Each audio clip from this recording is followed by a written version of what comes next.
మన ప్రభు అయిన యేసుక్రీస్తు నామములో మీ అందరికీ శుభములు తెలియజేయచ్చు ఉన్నాను. నిర్గమకాండము 4వ అధ్యాయము 10వ వచనము. నేను మాట నేర్పరిని కాను. ప్రియ దైవజనమా, ఇశ్రాయేలీలను విడిపించుటకు దేవుడు మోషేను ఎన్నుకొని ఐగుప్తు దేశమునకు వెళ్ళి ఐగుప్తులో నుండి తన ప్రజలను తోడుకొని రావాలనని చెప్పినప్పుడు మోషే చెప్పిన మరొక సాకు, నేను మాట నేర్పరిని కాను, నోటి మాంద్యము నాలుక మాంద్యము గలవాడను. కానీ దేవుడు తన నోటికి తోడై ఉంటానని, తాను ఏమి పలకవలసినది బోధిస్తానని అతనితో చెప్పాడు. ఈ వాక్యము వింటున్న ప్రియ సహోదరుడా, సహోదరి, మనలో కూడా ఇటువంటి సాకులు చెప్పేవారు ఉంటారు. దేవుడు ఒక పని కొరకు నిన్ను ఏర్పాటు చేసుకుని నీ ద్వారా తన మహిమగల కార్యాలు అనేకుల ఎదుట చేయించాలని చూస్తూ ఉంటే, నీవు నీ సామర్థ్యాన్ని, నీ చుట్టూ ఉన్న పరిస్థితులను, బంధకాలను చూస్తూ ఉన్నావా? మోషే వలె నీ బలహీనతలను దేవుని సన్నిధిలో ఏకరువు పెడుతూ ఉన్నావా? నీ అంతరింద్రియములను రూపొందించిన దేవునికి నిన్నొక కార్య సమాప్తి కొరకు రూపించడం, నడిపించడం అసాధ్యమనుకుంటున్నావా? దేవుడు మోషేతో అదే పలుకుతూ ఉన్నాడు. మానవునికి నోరిచ్చిన వాడెవడు? మూగవాణినే గాని, చెవిటివాన్నే గాని, దృష్టిగలవాన్నే గాని, గ్రుడ్డివాన్నే గాని పుట్టించిన వాడెవడు? యెహోవానైనా నేనే కదా. నీవేమి పలకవలసినది నీకు బోధిస్తానని చెప్పాడు. అవును ప్రియ దైవజనమా, దేవునికి నీ సామర్థ్యముతో పని లేదు. కేవలము నీ విధేయత కావాలి. ఆయన సర్వసమర్థుడైన దేవుడు, సార్వభౌమాధికారము గల దేవుడు. నిన్ను నీవు ఆయనకు అప్పగించుకుంటే నీవు చేయలేనిది, నీవు సాధించలేనిది, నీకు అసాధ్యమైనది ఏదీ లేదు. అది నీ చదువు కావచ్చు, నీ ఉద్యోగము కావచ్చు, నీ పరిచర్య కావచ్చు, నీవు ఎదుర్కొంటున్న ఏ పరిస్థితి అయినా కావచ్చు.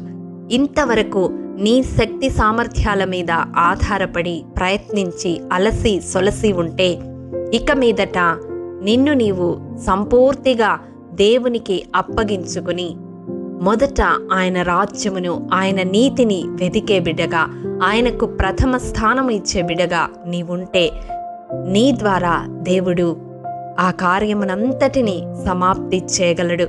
నీకు జయమును అనుగ్రహించగలడు, నీకు సామర్థ్యాన్ని అనుగ్రహించగలడు. కేవలము కేకలతో ఎరికో గోడలు కూల్చిన దేవుడు నీ దేవుడు. వట్టి కుండలతో మిద్యానీయుల మీద గిద్యోనుకు జయమిచ్చిన దేవుడు నీ దేవుడు. వడిసెల రాయితో దావీదుచే గొలియాతును చంపించిన దేవుడు నీ దేవుడు. వారందరి జీవితాలలో వారు తమను తాము పూర్తిగా దేవునికి సమర్పించుకున్నారు. వారు చేసే ప్రతి కార్యము దేవుని నామము పేరట చేశారు. అందుకే విజయాన్ని చూశారు. వారికి అప్పగించబడిన కార్యమును జయకరముగా ముగించగలిగారు. ఈ వాక్యము వింటున్న ప్రియ సహోదరుడా, సహోదరి, ఎటువంటి స్థితిగతుల మధ్య ఈ మాటలు నీవు వింటున్నావో కానీ దేవుడు నీ హృదయంతో సూటిగా మాట్లాడుతూ ఉన్నాడు. ఆయనకు వేరుగా ఉండి నీవు ఏమీ చేయలేవు, ఏమీ సాధించలేవు. నిన్ను నీవు సంపూర్తిగా దేవునికి సమర్పించుకొని విధేయత చూపిస్తే నీ ద్వారా గొప్ప కార్యములు చేయడానికి, తనను తాను మహిమపరచుకొనడానికి దేవుడు ఇష్టపడుతూ ఉన్నాడు. నీ అంగీకారము నీవు తెలిపినట్లయితే ఈ ప్రార్థనలో ఏకీభవించు. మహాఘనుడా, మహోన్నతుడా, మహాపరిశుద్ధుడా, నీ పరిశుద్ధ పాదములకు వందనములు దేవా. విత్తబడిన వాక్యమును ప్రతి హృదయములో నూరంతలుగా ఫలింపచేయండి. ఎవరైతే తండ్రి వారి సామర్థ్యం మీద సందేహముతో ఈ మాటలు వింటూ ఉన్నారో అటు ప్రతి ఒక్క హృదయముతో మీరు మాట్లాడండి.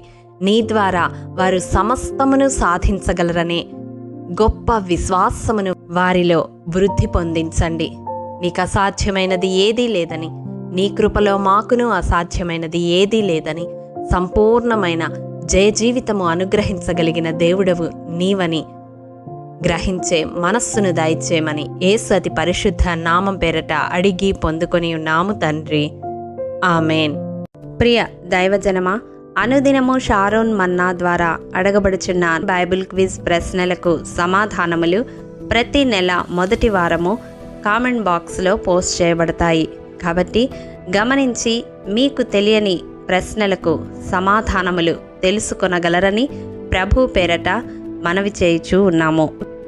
ప్రియ దైవజనమా, ఈ దినం బైబిల్ క్విజ్ ప్రశ్న: చెట్టు క్రింద అలసట తీర్చుకొనమని తన ఇంటికి వచ్చిన అతిథులతో పలికినది ఎవరు? మీ సమాధానం మాకు తెలియజేస్తారు కదూ. ప్రియ దైవజనమా, ఈ దినము జన్మదినము, వివాహ దినము జరుపుకుంటున్న వారికి షారోన్ గ్రూప్ తరపున హృదయపూర్వక శుభాకాంక్షలు తెలియజేయుచూ ఉన్నాము.